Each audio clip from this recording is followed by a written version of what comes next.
So let's ask the single ladies. What would you prefer?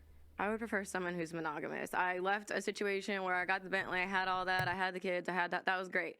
I want a companion. I want real love. And to me, what monogamy means to me is someone who's committed to themselves. That's like, the answer is within you. And to be honest, I feel like, again, like the sex has been lost in translation and what it means. I don't care, man or female, it's been lost as it's so sacred. So for me, I have kind of taken those blinders off where I'm like, okay, he has to be here.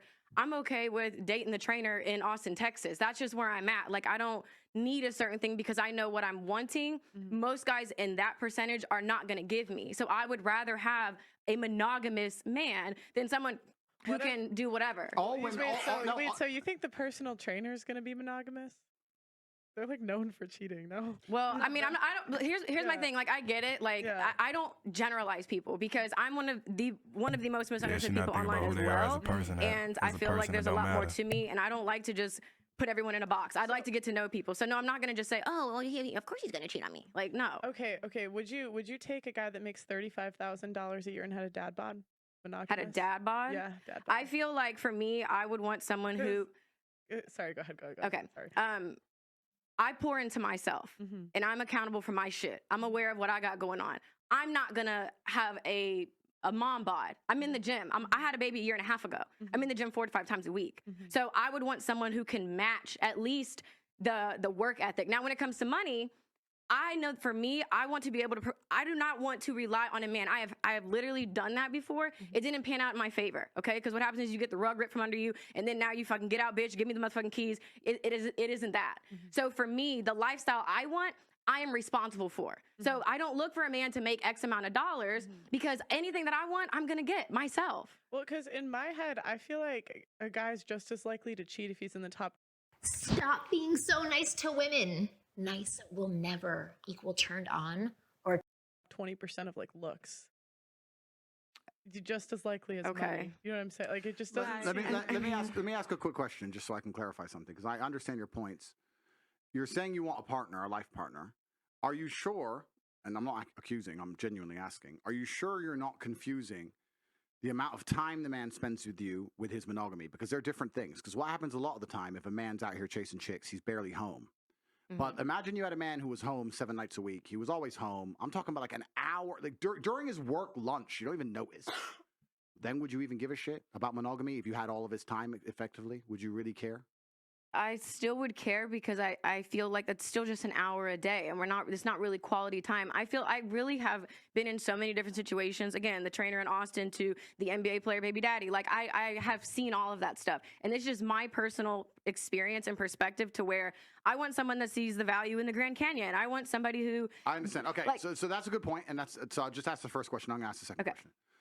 The realization you've come to is an interesting one. It is something that happens, especially to females as they mature. Don't you think it's strange, or why do you think that 0 women on earth choose those kind of men who they perhaps have slightly lower status, but are more likely to be loyal to them and be monogamous, etc. In the modern world, because like I said, the world's changed. Why do you think 0 women choose them when they're at the peak of their choices? So when a woman is 19 and she can go anywhere she wants, every man wants her, she can go on any yacht in Miami, she can get flown out to Dubai, when she has all the choices in the world, why is she completely uninterested in those kind of men? And then when she gets to a certain age of maturity and there's a whole new generation of girls who have all the choices, then they sit there and go, you know what? I deserve monogamy and and they all of a sudden want to grow up and mature. Why does no woman decide that when she actually is at her most valuable? I feel like like I said, I don't like to speak for all women. I just speak for myself. But I know for me that I was looking for a man for a lifestyle, something that I was not able to do individually by myself. So that's why it's like, well, yeah, I want to be able to do this, do that. I want to go for the football player that was just on GQ. And in reality, now I realize, well, okay, there's a lot that comes with that. I can make my own money. I don't necessarily need that type of guy for the happiness that I'm looking for. Again, seeing value in the Grand Canyon is a lot different than like, okay, here's money for this, here's allowance for that. And here's an hour of my time. As you asking why a man that is 20, 21, 23 is not a top G like a 30, 40-year-old man. No, the point, your age actually dictates your sort of maturity to a large extent. Well, I'm arguing the point. The point I'm trying to make is that what I actually think happens, especially in the modern world, because the modern world's all fucked up and nothing's the way it's supposed to be, the traditional life path of a female is she's 17, she's 18, she's 19, and her value is massively inflated. And I don't blame her. Of course it's massively inflated. Imagine being 19 years old, have achieved exactly fucking zero in your life, knowing nothing. You put makeup on, and sports stars, billionaires, actors, the most important famous people on the planet, the richest men on the planet are begging for your attention. The ego you're going to develop, let's all be honest, right? The ego you're going to develop is going to be monumental. I'm special, I'm so gorgeous, all this bullshit, right? And then what happens as they grow older, as new generations come along, because the truth is most women are at their peak attraction, let's say in their early 20s. As they grow older, what women become is far more fearful of competition. This is why you'll see a woman who's a bit older go, oh, you know, I really want monogamy. What she's scared of is her dude getting a 21-year-old. That's what she's fucking scared of. She may not know it. She may not say it. But basically, that's what the truth is, because she knows a 21-year-old is going to be more desirable, higher status, more fertile. That's what she's scared of. Cheating is bad when you're 30 or 27. So no, but it's not about that. I'm telling you the shift in the female mentality, because when a female is 20, she doesn't give a fuck about any of this. She doesn't want to find the nice man. Now she's trying to, like you're saying, chasing a lifestyle, chasing Mr. Promiscuous, chasing Mr. Famous. Doesn't give a shit until she starts getting scared. Oh, shit. Oh, my age begins with 3 now. And then they change, their mentality changes. It's a fear element. That's the reality. And it's a biological fear element. I'll give you an example of it. You know what's amazing about humans? We are still very primal. When men like these two and me, when we walk through the mall, people just move. It's like you can sense when the big animals turn up, right? It's something amazing about humans.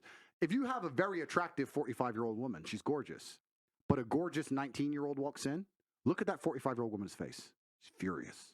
She fucking hates her. She just doesn't like her for no reason. Yeah. Because women understand, unfortunately, but your age is a massive indicator in your value. In an inverse way to men are more valuable as we get older. I don't know about that one. Like, it depends on the person. If someone's jealous as a person and they don't, I don't know. I can't agree with that one. I really cannot agree with that one. I don't think that just because someone's attractive and they see someone younger than them attractive, they're gonna be furious. Like, it don't add up. It's really where you at with yourself as a person. Cause that don't make sense. But all right. Every woman knows that. Every woman will sit here and go, yeah, I want a man who's older than me. Of course. But if I say it the other way around, I'm misogynistic. It's just the reality of the world. So then we have to go into the other point. The point is this. When you were at your peak value, you had zero interest in monogamy. But then you find a man who's 35 at his peak value. He's finally struggled and worked, because when he was 19, no girl spoke to him. When he was 23, he was broke. When he was 24, he had no life experience. When he was 25, he couldn't fuck. When he was 20, whatever. He finally gets to the point where he's now at his peak value. Him at 35 is you when you were 19. And then you're sitting there saying to him, no, you should be monogamous. It's like, well, you fucking weren't. You did whatever you wanted in your peak. Now I'm finally got there. And I had to work for my shit. God gave you. God and L'Oreal gave you. I had to fucking struggle. I had to go through hell to get on this yacht. What is L'Oreal? What is it? I don't know. I'm going to have to look that up. I don't know what that is. But God for sure, but I don't know what L'Oreal is. On the yacht with an Instagram DM. I had to buy it. And now you're telling me I need to fucking settle down and behave and grow up? Fuck you. Because it's bullshit. You're assuming that the journey is a man that starts with nothing to something, because there's a lot of men that is have exactly the journey of every man on earth. We are born without value. Do you think so there's That's a lie. That's a lie right there. Because when you start to understand yourself and you start to realize who you are as a person, God gives you value. You don't need to go seek value from doing things. Value doesn't come from doing things. Value comes from who you are as a person, with yourself, and with where you're at with God, and that's it. Period. Specificity in that, because that's not how it should be for everybody, and that's not how it is for everybody, and not for every woman either. As well, may I just say? Can I ask Brittany something, please? You know, like, then you've learned in the past, and now you want to find someone to settle down. With hindsight now, would you have reversed it and like started young, looking for someone to settle down with, looking for those values that now you know? I'm talking that with hindsight. Okay, well, I actually, from 18 to 22, I was in a relationship. I've always actually been a lover girl, despite what I put out online for, I've never views. seen you online. Yeah, that's fine. Well, that's even better. I have always wanted one person, and I feel like I was so delusional in thinking that, oh, I'm like you said, like I have value, I'm beautiful. Buy 4 tires and get up to $200 in savings after rebate at Bell Tire's year-end sale. Or get even more. I'm this, I'm at my peak. Like, why wouldn't you want to be with me? So going into these relationships or just like, just people, my goal was always to get commitment. Like, I'm giving you my time, I'm pouring into you because I want commitment. And the reality is I never really understood my value. So I was going through guys, giving up sex, doing this, and it didn't make sense. So I believe in, like, I stand on everything I do. Like, I don't do apology tours. It is what it is. And I think that's where I feel like when they talk about women being delusional and all these other things, it is true. Because what you have to understand is that there are repercussions to your decisions, which is fine. So then you're talking about, okay, well, I want this type of guy, I want this, that, and that. You're talking about maybe monogamy. That's 3 to 5% of animals are monogamous. I think that's what it is, right? So your window is really, really small for what you're looking for. And even to go on to the point you said where you were talking about it's like a subconscious fear, I think it's like, for me, I feel like if it was more of a fear, I would have just stayed in my situation. Like, it wouldn't have made sense. Like, I mean, that was my first kid. I thought I waited and did it right. I left because I believe it. There's something else on my heart when it comes to love, and I'm just going to have to trust that. And if that means being alone, having a dog, I have to take that chance because the Bentley, the ring, the house, and still getting, again, deceived, right? Disrespected, because deceit is disrespect, right? So I cannot settle for that. I can't suck a dick and shut up. And that is where a lot of people don't like my views and what I represent because it is something new. I don't know how it's going to fucking end. I don't know what's going to happen. So what would you tell your 17, if you had to, like, what would you tell your 17-year-old self, knowing what you know now? Looking back and you had to meet yourself at 17, what would you tell what would you tell yourself? Like, lock it down and wait for the right man, don't have sex. What would you tell your 17-year-old self?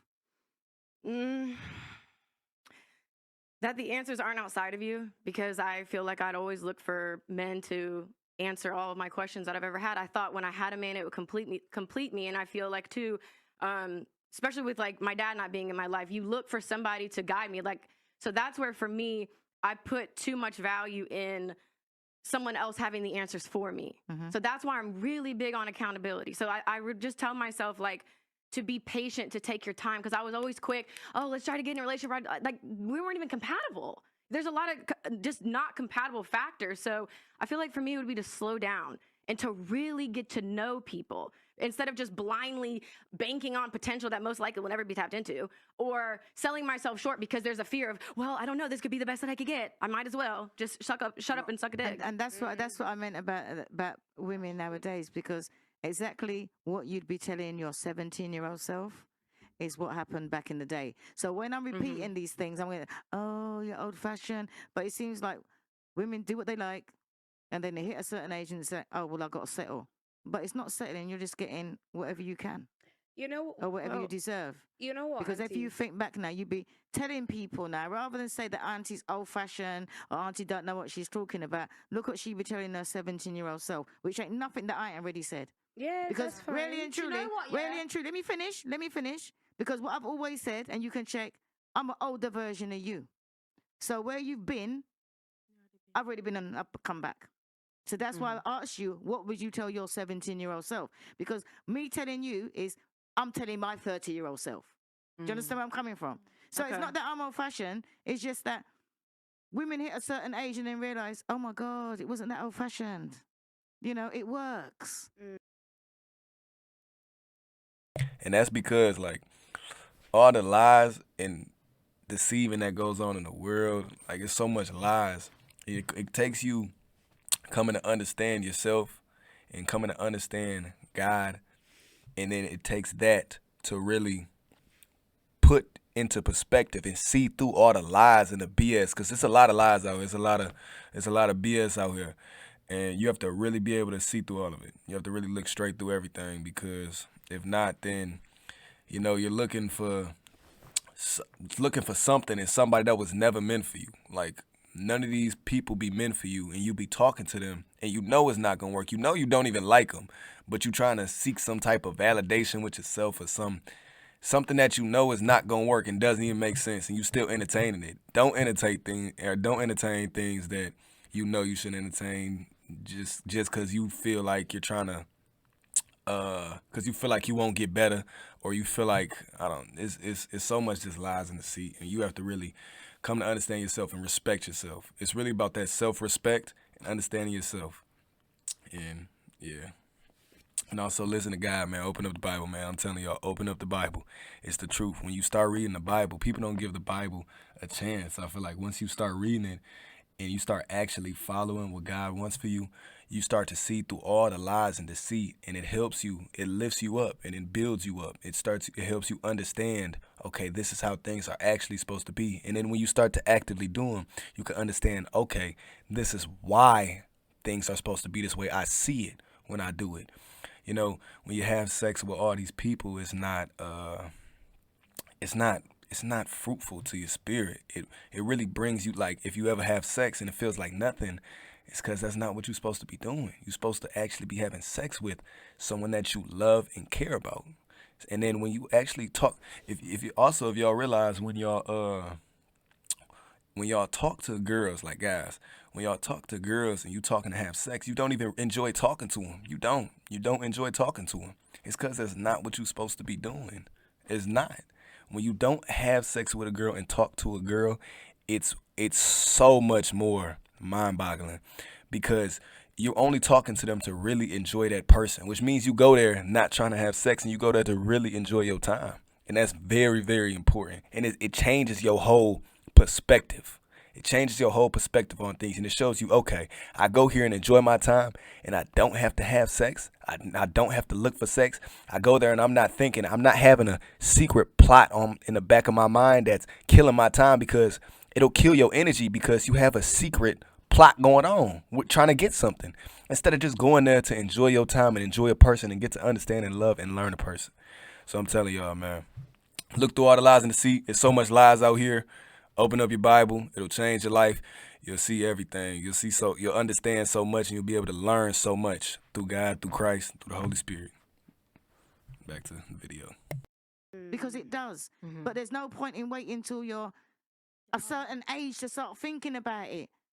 You know, even if you're like, you hold your own accountability. So it's like, if you meet somebody and they were like 17, 18, and you saw them acting a certain way, they ask you for advice, you wouldn't say, do as I do. You say, listen, this is what happened to me, and this is what I thought, and what I recommend you do is blah, blah, blah. Am I right or am I wrong? If no, they ask you for your advice. No, I totally get what you're saying. Like, I totally agree with that. I think that no matter what you decide to do, you have to accept whatever repercussions come behind that. So any advice that I give to anybody is do what you want, but just know there are repercussions, good, bad, or indifferent, that are going to come behind it. So, I mean, and I think that's just where I'm at. I don't even think it's like an age thing. I think it's like, in reality, I have a son, and you really start asking yourself questions. And again, I hate that it took having a child to really look into my life and call myself out on my bullshit. So if you got pregnant earlier, if you got pregnant at 18, 19, would it? I was always on birth control. Okay. I was on birth control for a decade. I got off birth control because the person I was with wanted to have a baby. Okay. So again, I thought I did it right. Clearly not, because I wasn't married, but it still didn't work out because it just wasn't my guy. So that's where I just think, like, even if I still would have taken it slow, there just were a lot of people that just were genuinely not my person, and that's okay.